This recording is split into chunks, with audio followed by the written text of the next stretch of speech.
Hello, everyone. You probably noticed I'm not there, but we're here with a preview show from Back of the Nest, Palace versus Fulham.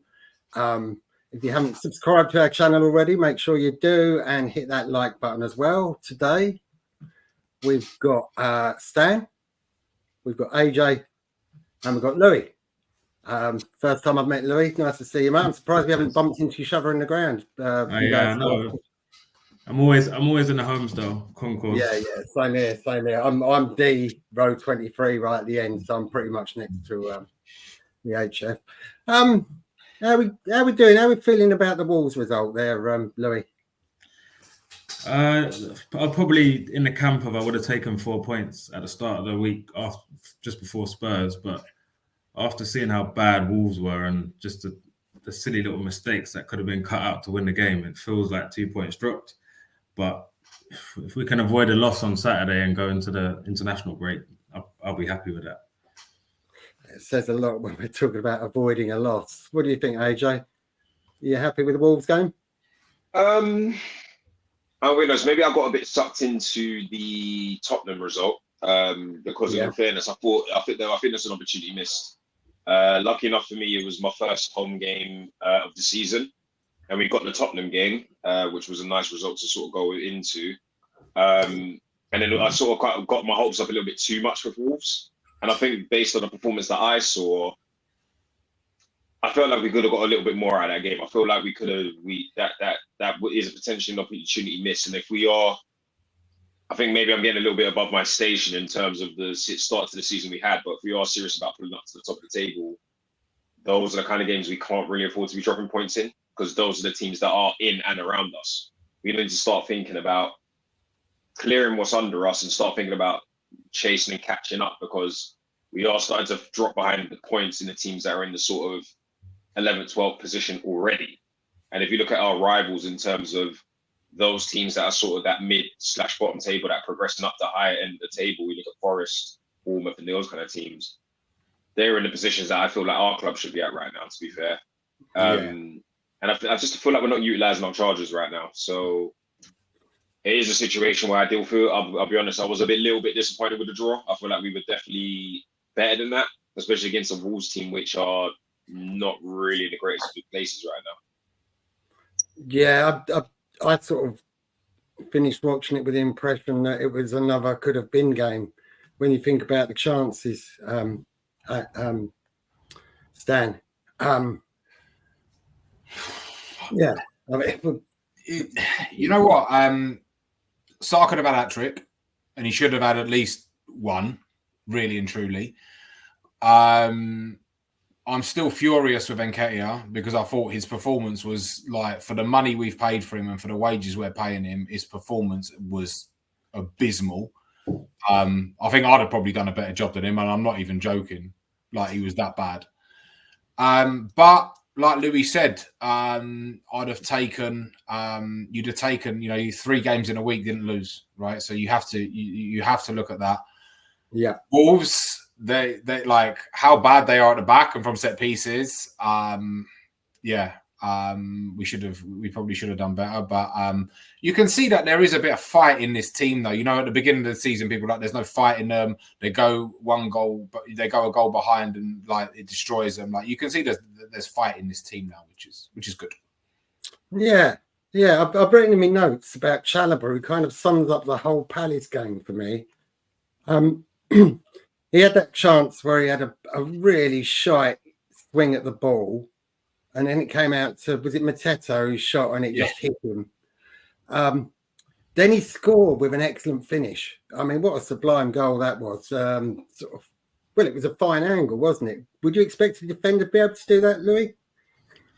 I think Premier League footballers should be able to do that, but I think the reactiveness was good, and obviously put behind the bad miss before. So that's always harder when it comes second time round. But yeah, it was a great finish. I think his all-round performance was good, but it's just a few lapses in concentration cost us. Yeah, well, that was the next point of the topsy-turvy game. Was he maybe could have got to the ball better for the first Wolves goal. Perhaps. Yeah, I think number one in defence. If you're defending, you don't defend with your back to the ball. His body was all wrong. As soon as it comes over his head, he was watching that game. He was kind of like, this doesn't look good. His whole body shape was wrong. But didn't it start from who lost the ball? What was it? Kamada?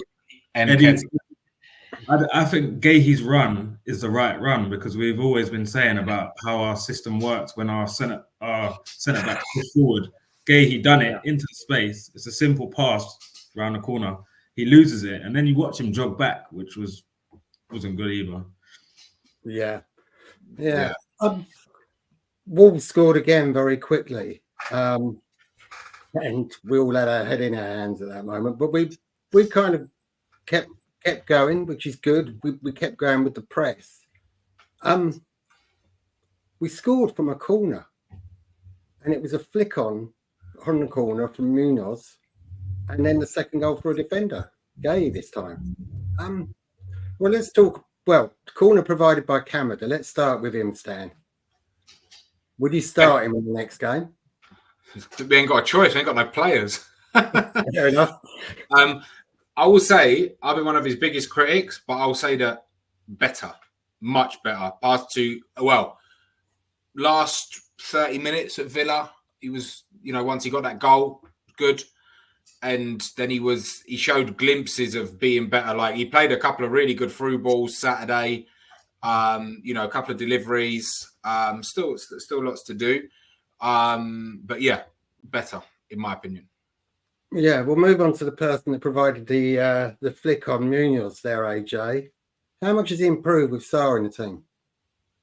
As far as I'm concerned, my player of the season so far, I cannot sing that man's praises enough. How that man has got that much energy, I've seen nothing like it. The guy just constantly bombs forward, and I think, there's no point talking about Elise is gone, but I think just the fact that he's got somebody that knows what they're doing on the right-hand side gives his gameplay a lot more, because on the sort of first 2 or 3 games this season, maybe even 4 or 5 games this season, it was a situation where he's just bombing down the wing. He's then having to rush all the way back and play right back. That Sellers Park pitch, as Scotty said, is a lot bigger, closer up than it does look on the television. So he's having to but I would be very intrigued to see how many miles he covers per game, because the man does not stop running. The man does not stop consistently working hard. But I guess more importantly is he keeps his composure game in, game out. I think now that we've got Sarr with a bit more consistently, that gives us an opportunity to not only have an actual threat on the right-hand side, because I felt like the first few games of the season, the threat on the right-hand side just wasn't there. Muñoz was having to do way too much. But the overlap, with the overlap and the covering between the two of them, it enables and unlocks his game. But as far as I'm concerned, Muñoz is my player of the season thus far. Obviously, there's a lot more of the season to play out, and a lot of things are going to go up and down. But I don't think Muñoz gets nowhere near enough credit for an £8 million player from Genk. Oh, it's unbelievable. Just quality. Unbelievable value. Yeah, I think he gets credit from Palace fans. But yeah, I definitely with you on the player of the season so far. Little bit of news before we go on to the Fulham game. I was looking at the South London press earlier. Unfortunately, our Ireland under-21 international Franco Umar has a hamstring injury and will be out for several weeks. Another hamstring injury, is it? Yeah. There's a lot of them happening. Yeah. A lot of them happening. But don't worry, it's going to be all right, because they've stopped several non-league teams having a second bite of the cherry at getting to the second round, so that big teams who aren't even in the FA Cup yet can rest a bit more, so that they can then go on tour in Australia and still complain about having too many games and not enough breaks. Sorry, 100%. Ran over. I saw Jesse Derry got a hat-trick. He's moved up to the 21s. Did anybody else see that? Did he get? When was that today? Yeah. It was on. I just saw it on news now. Yeah. I think it was Amola got a hat trick in the 21s against Spurs. I think it was 5-1. Yeah. Amola. Yeah. Oh, it was somebody else. I misread the headline. It just said Derry steps up. So I apologise for that. Another thing that I've seen is about potential takeovers for Texter, who have, well, first of all, Texter I've seen is looking at Wolves. Let's just see everybody's He's reaction. looking at Watford. Watford. It was Watford I saw. Yeah, Watford. That's a bit of a step down from Everton, isn't it, Louis? Yeah, it's a bit of a step down, but it's just a hell of a lot cheaper. Yeah, so, this is true. Training ground, stadium, championship. You invest a little bit of money and get the right recruitment in. So it's a quick way to get to own a Premier League club. Yeah, but it's an unforgiving division, the Championship, isn't it? You know, I'm not sure he has the patience for the Championship, to be honest with you. They've been doing well, I think. I think they're fifth. They're doing all right. Yeah, they're doing all right. Tom Cleverley's the manager. They seem to absolutely hate us. Yeah. Is he the longest reigning manager they've ever had? Yeah. For a while. Maybe for the past decade, yeah. Because oh boy. I mean, maybe financial fair play is catching up with them. They was the original multi-club ownership, weren't they? When they Udinese, yeah. I remember that. I think I'm just kind of fed up with Texter at this point. I'm just wanting to, just go. I think I'm just fed up of hearing him in the headlines. I'm fed up of hearing him in the Palace world. He obviously does not want to be here. He obviously wants to pump this multi-club model. It's not for us. It doesn't work to our advantage on any aspect whatsoever. He's very wishy-washy with certain things. There's a lot of stuff coming out about him, in and out, on and off. I just want him out. So, AJ, what I would say about Texter is that he can't do the things that he wants to do. I'm not saying I want him in, because I don't, because I've seen some of the record he has at his other clubs. I don't want him in. But from what I've heard, this new ownership that's coming in, these majority shareholders, one of the things that is being negotiated as we speak is this: will a certain someone have that golden share still? And apparently they won't. So that might change a lot of things. Well, Football Inside have got an interesting article that's been written by somebody called Stefan Borson about it all. And according to this guy, Harrison Blitz are still the most likely buyers, making a 230 million bid for his stake. And he says he's got concern for Palace fans because there's another takeover group, Sports Bank. Yep. The people who are fronting it aren't actually backing the money, and it's coming from people from North America, Canada, Europe, and the Gulf. It's got people named on Company's House. So it's still a little bit up in the air, but Sports Bank's a new company. Do we want a new company? Is it just a new company set up to take over a football club? Is it good, though, that if you have got a conglomerate, or not conglomerate, but a separate entity that's got lots of people in it, it still helps Steve Parish keep control without too much boardroom interference? I mean, football ownership seems to be the thing in the sort of North America border over the past X amount of period of time. Yeah, I guess it's good to have the better sort of what was the term they say, the better the devil you know. But I think I think sort of going back to what I said a moment ago, I think I'm just at this point so fed up with Texter, I'm almost willing to, and it's not my decision by any means, like this is just my personal opinion, but I'm almost willing to take that risk with somebody a little bit more unknown. That's just going to stop kind of not dragging us through the mud, but have us in the media for all the wrong reasons. Yeah. Like the kind of passion that we have for the football club, no realistic owner, maybe barring obviously Steve Parish himself, is going to be able to understand where we are, where we're at, where we want to be. And there's no such thing realistically as a dream owner unless we go down potential unethical routes, which personally I'm against anyway. So you're kind of at a catch-22 here, to be fair, until it sort of plays out, and it whatever time it comes to an end, we're never realistically going to know. I mean, there's been a lot of hypothetical names out there. I did hear about the Harris trying to take over a little bit more of the shares as well. So is it a case of maybe he wants a little bit more control? I noticed that you said that was what did you say? Canada was on there as well. Yeah. So I'd be watching Stan's accounts as well because you might be up to something. Yeah. I'm purchasing, bro. I'm purchasing. Could be. But Yeah. in all fairness, gone are the days where you're going to get a realistic fan of the club. They're going to look at this like some sort of investment, a portfolio booster. So most American ownerships are very, very sort of 60-40 benefit to the club. I mean, if you look at the Liverpools, the Man Uniteds and those type of clubs, obviously they're larger scale than us, in the sense that they obviously they're in a position where they can obviously take money out of the club and take certain liberties. Crystal Palace needs to be pushed and promoted up a lot higher scale and pushed on the global level before they can even entertain getting any kind of return on it. So there might potentially be an opportunity there for the club to be pushed up a little bit, or maybe get a bit of backing before we start seeing what the real agenda is.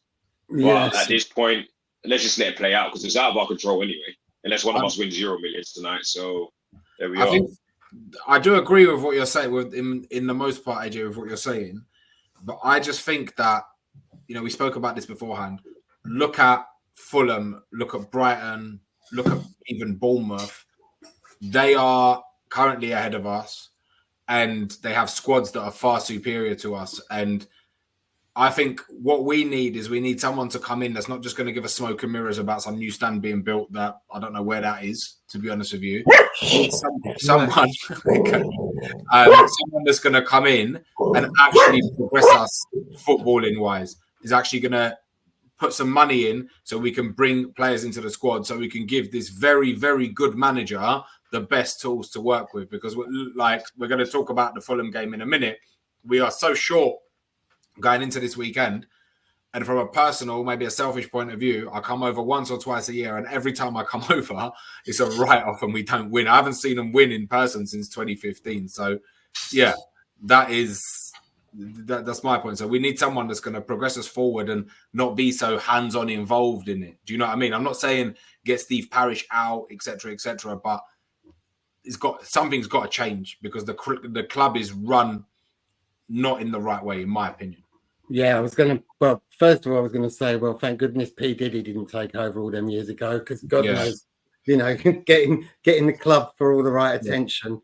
Yeah. And was it Gaddafi's cousin at one point as well was linked? But you've kind of answered what I was going to ask Louis there, and I'm aware this is a preview show, and we're not really talking about Fulham much. But how much is it impeding us with all this up in the air, Louis? Do you think? I don't really know. The football finance world is so intricate. I can't even pretend like I know what is going on half the time. It's just up in the air, isn't it? So if I was to say one, I'd rather just Harrison Blip to take it over. It's not like they haven't got money, but how much are they invested into Palace? But then how much is anyone else invested into Palace? Well, look, the club value's gone up over the last few years. So they obviously know it's a good investment. Textor's obviously decided that he's not in it just for investment, but he wants a more hands-on approach. I mean, he's got that Brazilian team, top of the league over there. He seems to have a bit of a hands-on approach there. So maybe he does want to be in control of a whole club. Maybe it would have been better if Textor had bought Parish out.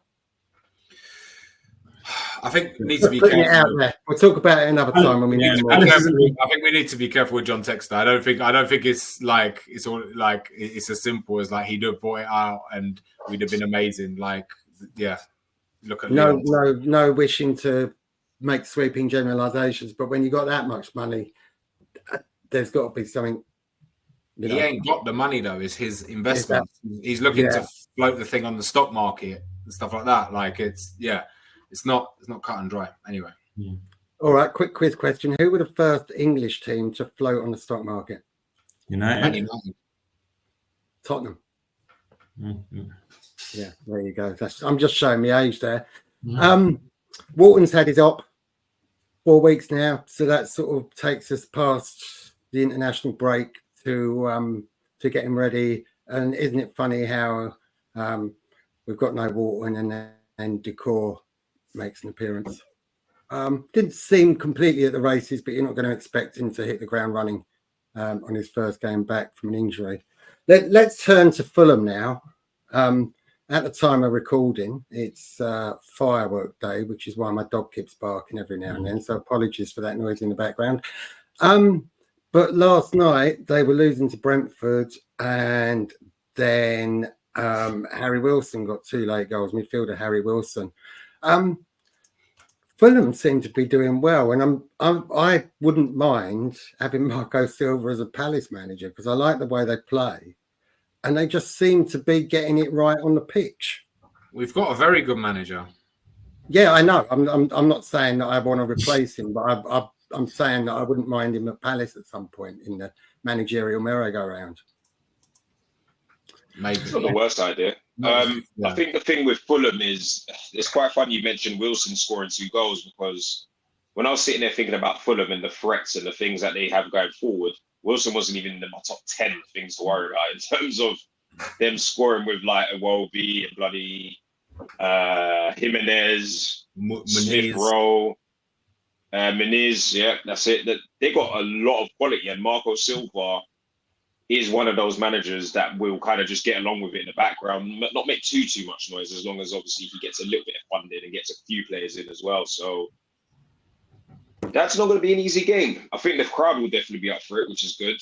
And I feel like we definitely had a 12th man vibe in terms of when we played last at home. So you've got to kind of I'm going to dampen a little bit of the expectations here a little bit, to be fair. I'll be happy to get a result, but Fulham have got a lot cooking, and if we're serious about any kind of push up the league, that's the kind of game and teams and points that we need to be targeting. Do you agree with that, Emma, or do you go along with the there are no easy games in the Premier League, and with the form Fulham are on, that we should be happy with draw? There is. I don't think there's an easy game at all. Did anyone watch the Fulham game yesterday? I watched it. Yeah, I watched it. Yeah, I thought they were very dangerous down their left-hand side. Those little half spaces, Nelson and Robinson. There wasn't much going on the right-hand side until Adama came on. I think Anderson orchestrates a lot of their play, but I definitely think they can get got at. They've got mistakes in them as well. Yeah, that's what's cost us and cost a lot of teams is mistakes, isn't it? It seems to be affecting a lot of teams. Emil Smith Rowe was somebody we looked at, and am I right in thinking that we didn't go for him because we thought he'd be injury prone and a crock? How's he been playing for them? Does anybody know? Was he playing last night? He played last night. He was good. He come off, I think, at about 75 minutes. So I've heard 2 things about Emil Smith Rowe.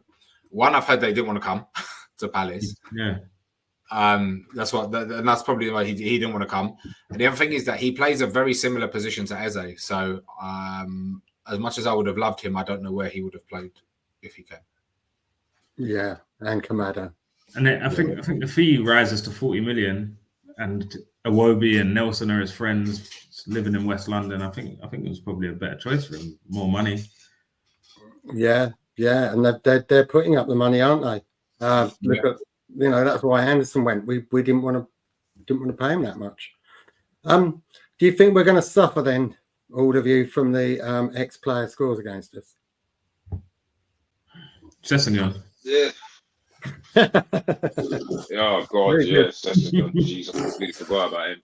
Do you know what? What I would give, and maybe I'm a little bit cheeky, it's a bit late at night, but what I would give to bloody have Hughes maybe clamp Anderson within the first 5 minutes of the game. He don't play for us no more, so just and I'll take out one whole element out of their attack. I know it's a bit petty, but yeah, maybe do something about his dashing good looks as well while he's at it.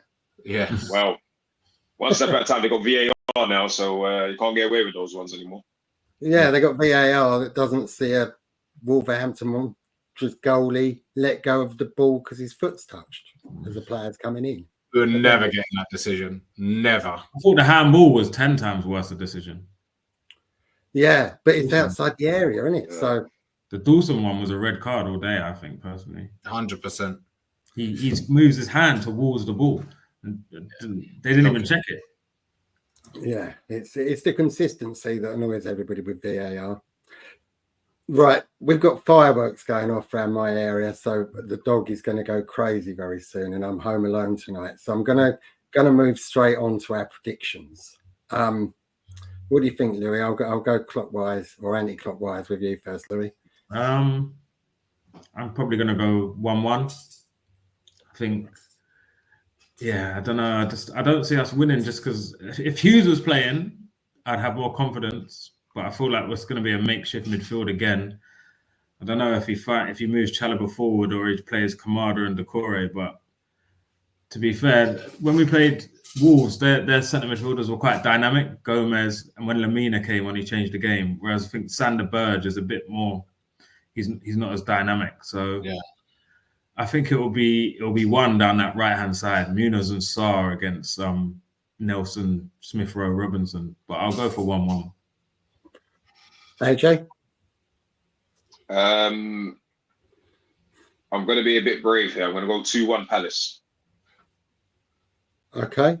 Defenders scoring again for Palace or somebody else? I think we are getting a Lacroix goal. Don't ask me why. I love the man. Yeah, we score corners now. And then Mateta's going to score the winner. And that corner flag by where you lot sit is going to be kicked in, mate. Trust me. Yeah, let's hope so. Stan? I don't share the confidence that either of these boys are coming out with. I think they're going to have too much. Looking at them yesterday, I think they're going to have too much for us. They've got a lot of qualities to bring off the bench. So I think whilst the performance might well be spirited, it's going to be 2-0 Fulham. I'm going to go 0-0. I think it'll be a lot of missed chances. It'll be frustrating, but another point is another point nearer safety. Yeah. So I'd sort of be happy with it. My last question. I know we're short of players, but do you have Nketiah out there or do you have Kamada out there? I don't know. I think as bad as Nketiah was, even in the Wolves preview, I said it looks like the ball is just getting stuck under his foot. His pressing's all over the place. He can't string a pass together, but he has to play because he's 25 years old and he's never had a consistent run of game. So we can't drag him out now. And so you just got to play him again. How many more games do you give him, though? He's an out-and-out number 9 as well. Like he's not a 10. He can't play on the wing. But to be honest, for the amount of money Palace have paid for him and the amount of money he's getting paid, and he drives around in a box van and thinks he's all that, he needs to start coming up with a couple of performances because I'm gonna quickly lose my rag with him. Be honest with you, I'm already starting to get sick and tired of him. Yeah, fair enough. You know, he might turn around and change it with a couple of goals. I hope so. I really hope he comes good, like every single Palace player. But he's starting to piss me off. Well, thanks everybody for watching. Thanks Stan, AJ, and Louis. Like I said at the beginning, hit like, hit subscribe so you get notifications. Tell your friends about us if they don't already know. And let's grow this community. Sorry? For anyone who cares, I'll be there on Saturday. Clifton Arms. Are you going to wear your mask again? Or... Sorry? You're going to wear your mask? Yeah. No, it's he's meeting everybody at 12:30 in Clifton Arms because that's the only time you can get in there on a match day. Exactly. So other pubs are available. I'm normally in the Goat's Head. Cool. I'll message. Yeah. Right. Cheers, everyone. And enjoy the game. And don't forget, there'll be an after-match show with D, probably, if he's feeling better. Get well soon, D. Take care, everyone. Up the Palace. Up the Palace.